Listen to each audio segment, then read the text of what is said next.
Before the first iron railway split the earth, before strange flags rose over the ridges, and long before the word colony reached the ears of the people, the central highlands of Kenya lived in a rhythm older than memory.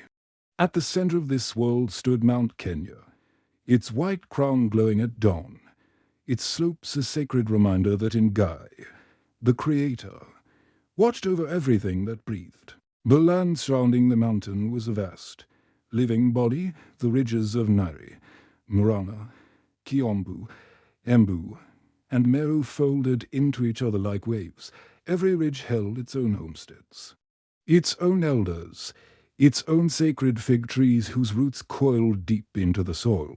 Families lived according to the old ways, guided by ancestral law, by the movements of the seasons, and by stories passed from mother to daughter, father to son. Land was not owned. It was inherited, protected, and honored. A father would clear a field for his sons. A mother would sow seeds with prayers whispered at dawn. No one could sell land. For selling it would be like selling your own blood.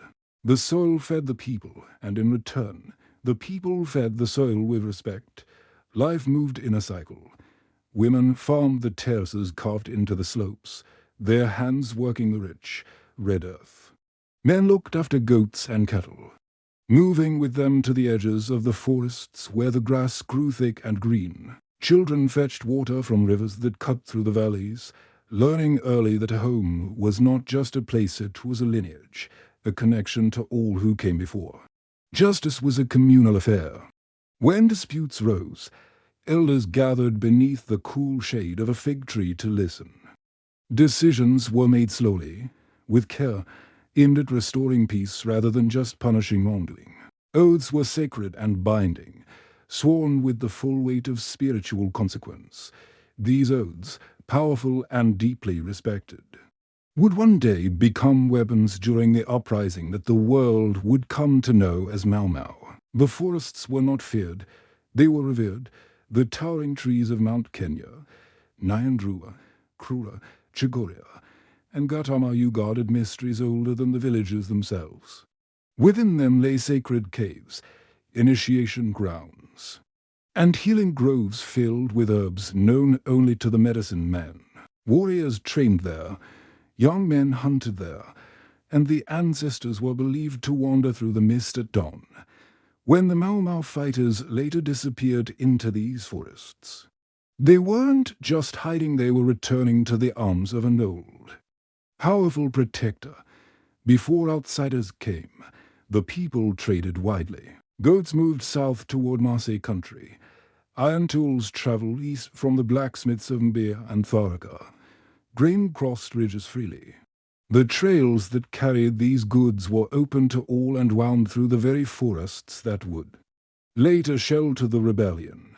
Christian missionaries were the first to arrive in the late 1870s, carrying books, medicine, and a new religion. They built small stations in places like Kabiti, Tathu, and Waithoga. Some chiefs welcomed them cautiously, believing their schools might bring new knowledge. Others resisted, fearful of their old customs being shaken. Yet even then, the land still belonged fully to the people. And then, quietly and without ceremony, something happened far away in Europe that none of these communities could have ever imagined. In 1884, powerful nations gathered in Berlin and divided Africa with ink and maps. The central highlands land the Gikuyu called Gikuyu, the Embu called Mbeya, and the Meru called Njori were allocated to the British. No elder was consulted, no clan was informed. Without a single African knowing, their homeland was claimed.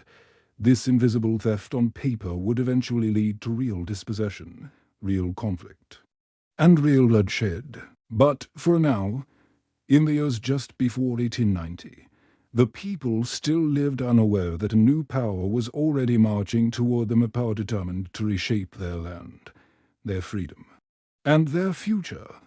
This is where the Mau Mau story truly begins, with a land at peace, unaware that the storm had already been written. Thank you for watching, and be sure to subscribe for the next part of this incredible story.